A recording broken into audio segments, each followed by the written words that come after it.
Valet is slow here. Tell him. You're speaking to the owner.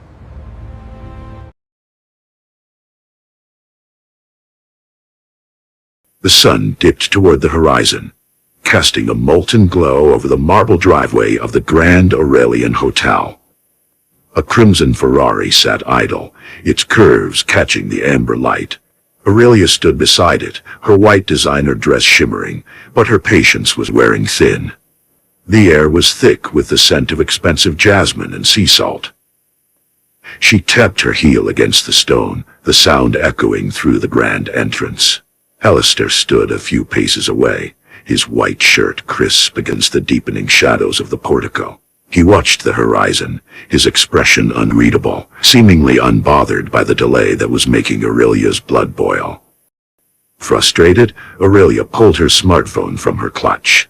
The screen glowed against her face as she dialed the hotel's concierge. She didn't care who hurt her. She wanted results, and she wanted them 5 minutes ago. The luxury of the surroundings felt like a cage when things didn't move at her pace. "Yes, I've been waiting for 10 minutes, Aurelia snapped into the receiver, her voice echoing off the high ceilings. "The valet service here is incompetent. I'm standing right here by the car, and your man is nowhere to be found. Is this how you treat your guests?" She paced in a small circle, her gold jewelry clinking with every sharp movement. Alistair finally turned his head, his gaze settling on her with a calm that felt almost provocative. He didn't speak, he simply observed the fire in her eyes. He adjusted the cuff of his shirt, a heavy luxury watch glinting on his wrist, a timepiece that cost more than the car she was leaning against. Aurelia noticed him watching, and directed her ire his way, though she kept speaking into the phone. "The staff here is completely useless. I'm looking at one of them right now, just standing there while I wait." She gestured wildly toward Alistair, her face flushed with a mix of sunset and anger. Without a word, Alistair stepped forward. His movement was fluid, commanding the space between them. Before Aurelia could protest, he reached out and gently but firmly took the phone from her hand. The sudden silence between them was louder than her shouting had been.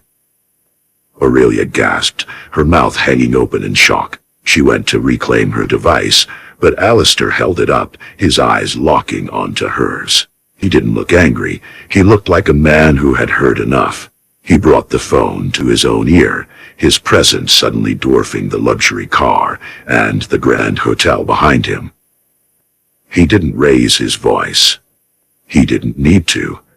"This is Alistair," he said into the line, his tone smooth as silk and cold as ice. "Tell the manager to come down personally, and tell them you're speaking to the owner." He clicked the phone off and lowered it, the power dynamic in the driveway shifting in a single heartbeat.